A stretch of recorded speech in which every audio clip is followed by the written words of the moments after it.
កាពីថ្ងៃមុនអ្នកទាំងអស់គ្នាបានរៀនអក្សរ A B C D E និងអក្សរ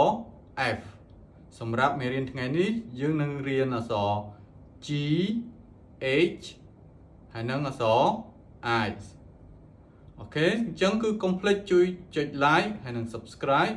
ដើម្បីឲ្យមានមេរៀនបន្តដើម្បីកុំឲ្យខាតពេលតោះទៅរៀនមេរៀនទាំងអស់គ្នាអក្សរទី1សម្រាប់ថ្ងៃនេះគឺអក្សរ G ឥឡូវសូមសរសេរតាមទាំងអស់គ្នានេះគឺអក្សរ G ធំ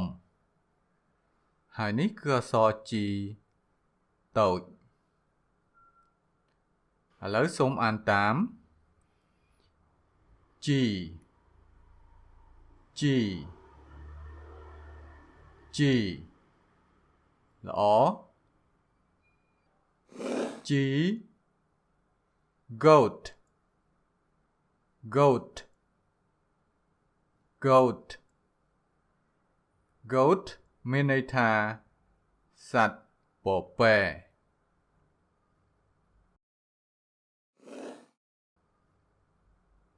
អក្សរទី2គឺអក្សរ H ឥឡូវសូមសរសេរតាមទាំងអស់គ្នា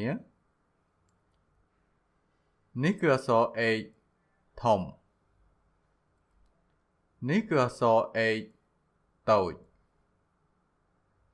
ល្អឥឡូវសូមអានតាមទាំងអស់គ្នា H H H ល្អ H horse horse horse horse មានន័យថាសត្វសេះ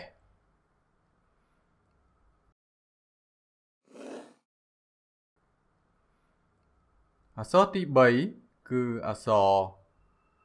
I អូខេឥឡូវសូមសរសេរតាមទាំងអស់គ្នានេះគឺអក្សរ I ធំហើយនេះគឺអក្សរ I តូចអូខេឥឡូវសូមអានតាម I I I I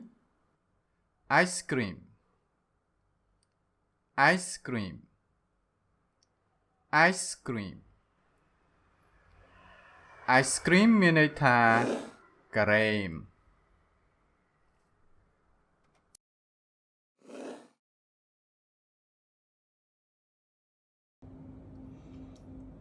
អ្នកទាំងអស់គ្នាទើបតែបានរៀន G for goat H for horse and